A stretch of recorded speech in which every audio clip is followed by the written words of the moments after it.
நாம முன்னுக்கு வரணும்னா அப்புறம் நான் என்னங்க மனசுலன்னுங்க ஏறி மிதிச்சு போயிட்டே இருக்க வேண்டியதான். வேண்டாம் கத்துறது நிறுத்திட்டீங்க. நீங்கதான் வேண்டாம் நீங்க.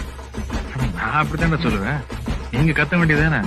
அப்புறம் எதுக்கு எல்லாரும் கூட ஏறிட்டு வந்தீங்க? கத்து கத்து கத்து. போறியன் ஏன்பா என்னமோ நம்ம பசங்க எல்லாம் சாராயம் காய்ச்சான்னு புடிச்சு உள்ள வச்சிட்டியாமா? சாராயம் காய்ச்சது சட்ட விரோதம். அந்த ஈர வகையில எங்களுக்கு தெரியவில்ல. ஆனா சட்டவிரோதமா காய்ச்சினா தான் 4 காசு சம்பாதிக்க முடியும். கட்சிக்குள்ள உங்களுக்கு சீட்டு கிடைக்கவே கிடைக்காதுன்னு பேசிக்கிறாங்க. அப்படியே கிடைச்சாலும் ஜனங்க உங்களுக்கு ஓட்டு போட மாட்டாங்க. நான் ஒண்ணுமே பண்ணலையாடா. அதானுங்க ஏதாவது பண்ணா தானே போடுவாங்க. நீங்க தான் ஒண்ணுமே பண்றது இல்லையே. ஓஹோ சண்டை போட்டா அப்ப பழசெல்லாம் மறந்து போயிருமா? அப்ப ஜனங்களுக்குள்ள நாமளே சண்டையை மூட்டி விட்டோம்னா நாம செஞ்ச தப்பையெல்லாம் ஜனங்க மறந்துடுவானுங்க, நம்மளுக்கு ஓட்டு போட்டுருவானுங்க. நாம Download ShareChat.